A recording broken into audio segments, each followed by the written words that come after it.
What's up guys, I'm Swapnil. Welcome to back my channel.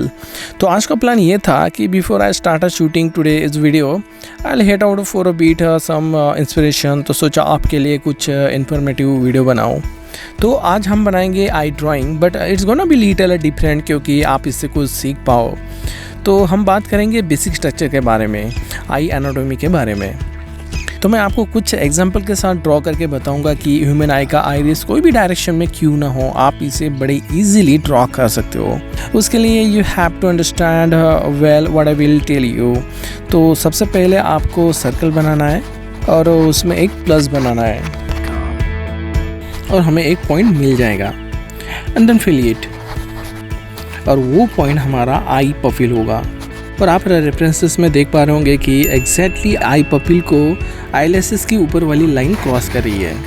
Then उसके बीचों बीच एक circle add करना है जस्ट लाइक दिस, और वो हमारा आइरिस होगा. और उसके बाद नीचे वाली आईलेसेस लाइन को पिक्चर में फॉलो करें. तो ये है बेसिक टेक्निक आई को ड्रॉ करने की. तो अगर आप इस टेक्निक को फॉलो करते हो तो आई एम श्योर आपका आई ड्राइंग कभी नहीं बिगड़ेगा. इससे आपको एक आइडिया जजमेंट भी आ जाएगा. तो ये हमारा स्क्लेरा, और उसके बाद धीरे धीरे डिटेलिंग की तरफ जाना है. So you can see that our basic eye drawing is matching our references image. तो चलिए हम चलते हैं हमारे फाइनल सीट की तरफ, और इसी टेक्निक को फॉलो करके हम बनाते हैं एक hyper realistic I drawing. So we have to be the same here as the circle was drawn on the rough sketch. Then उसके बीचों बीच सेंटर में एक आई पपिल को ड्रॉ करना है just like this. Superb. और जैसे मैंने बताया था कि आईलेसेस वाली ऊपर की लाइन आई पपिल को क्रॉस कर रही है, और उसके अकॉर्डिंग ही आपको ड्रॉ करना है just like this. देखिए हमारे तीनों सर्कल से हमें कितनी हेल्प मिल रही है ड्राइंग करने के लिए. ये बहुत आसान और यूज़फुल फार्मूला है आई ड्राइंग को प्रोपोर्शन के साथ ड्रॉ करने के लिए. तो हमारा आउटलाइन ड्राइंग तैयार है प्रोपोर्शन के साथ. थोड़ा इसे डार्क कर लेते हैं ताकि आप अच्छे से समझ सके, देख सके.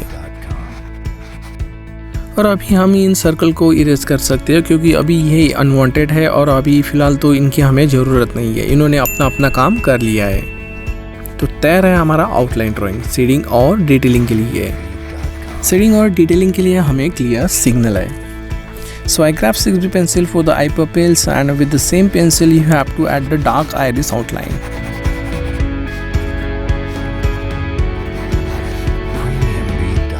Then I'm gonna use paper stump for the soft blending, just like this. And add second one. And blend with soft dry brush. और स्क्लेरा में भी आपको हल्का शेड ऐड करना है और सॉफ्ट सिंथेटिक ड्राई ब्रश के साथ ब्लेंड करना है. अब बारी थी उस पार्ट की जो इस आई का इंटेंशन है, फोकस है, और वो है इस आई को स्ट्रेच किया हुआ व्यू. दो फिंगर के साथ आप इसे देख सकते हो कि स्ट्रेच किया गया है, और ये नॉर्मल आई के मुकाबले काफ़ी अट्रैक्टिव और इंटरेस्टिंग है. That's why I have chosen this I for drawing. हालांकि ये हमारा काम थोड़ा बढ़ा देता है, इसके अंदर के डिटेल हमें करने होते हैं, पर ये काफ़ी इंटरेस्टिंग है. मुझे काफ़ी मज़ा आता है ऐसे काम करने के लिए. ये एक जुनून क्रिएट करता है वर्क करने के लिए. और सच कहूँ तो इससे ही हमारा स्टडी इंक्रीज़ होता है और डिटेलिंग का नॉलेज भी बढ़ता है. अब ये स्क्लेरा की वेंस देखिए कितना माइक्रो वर्क है. यही चीज़ें हमारे आर्ट वर्क को बेहद सुंदर और सबसे अलग बनाती है. ऐसे क्रिएटिविटी के लिए ऐसे एक्सपेरिमेंट करने होते हैं. ऐसे टाइम पर शेड इंटेंसिटी का आपको बहुत ख्याल रखना पड़ता है. पिक्चर में कौन से पर्टिकुलर एरिया की कितनी इंटेंसिटी है, उसके अकॉर्डिंग ही आपको आर्ट वर्क में ड्राइंग इम्प्लीमेंट करना होता है. अगर आप ये सारी चीज़ों का ध्यान रखते हो तो आई एम श्योर आपके ड्राइंग को रियलिस्टिक बनने से कोई नहीं रोक सकता. सो थिंक अबाउट इट और काम करें. अभी हमारी डिटेलिंग ऑलमोस्ट हो चुकी है, बस हाईलाइट देना बाकी है. हाईलाइट देते ही इसमें एक जान आ जाएगी. इसके लिए आप मोनोटोन इरेजर या इलेक्ट्रिक इरेजर यूज़ कर सकते हो. Look at this, awesome! How wonderful it looks. Okay, it's time to move on eyelashes portion. I'm gonna use a bisset pencil for that. I'm gonna repeat the same process for all these dark eyelashes portion, then blend it. यहाँ मैं tissue paper का use कर रहा हूँ क्योंकि यहाँ की skin बहुत थीन है और हमें यहाँ डिटेलिंग भी करनी होती है। यहाँ का पोर्शन जितना सॉफ्ट रहेगा उतना हमारे लिए अच्छा है। फ्रेंड्स, इमेज में आप देख पा रहे होंगे कि यहाँ का पोर्शन कितना डार्क है, तो हमें भी यहाँ डार्क टोन ऐड करना है। तो ऑब्वियसली आपको पेंसिल चेंज करना है, आप यहाँ पे 6B या 8B यूज़ कर सकते हो। और स्ट्रेचर स्किन रिंकल के लिए आपको स्मॉल पॉइंट इरेजर की हेल्प लेनी होगी। Then after completing the work on the detailing, I mark the area with masking tape that I want to work on. Perfect. इससे हमें एक फ्रेम भी मिल जाएंगी और इसके साथ साथ डेप्थ ऑफ फील्ड भी क्रिएट होगी। I grab H pencil for 2-finger outline drawing, as you can see in the pictures. And then after that, add a skin tone, add a base layer with a B-set pencil और tissue paper के साथ blend कर लें। Tissue paper से हमें एक हल्का skin tone का फील मिल जाएगा। अभी मैंने जो नेल पर लेयर ऐड की है उसे ब्लेंड करने के बाद देखिए फिंगर में कैसा रियलिस्टिक फील आता है। उसके लिए हमें नेल की इंटेंसिटी और स्किन की इंटेंसिटी का खास ध्यान रखना होता है। स्किन को मोर अट्रैक्टिव और रियलिस्टिक बनाने के लिए हमें कुछ इस प्रकार के लाइट टेक्सचर्स डालने होंगे। और उसके बाद बारी आती है आईलैशेस की। इसके लिए आप 5B या 6B शार्प टिप्स वाली पेंसिल यूज़ कर सकते हो। ये दोनों ही पेंसिल काफ़ी डार्क है, लो की शेड वाली है।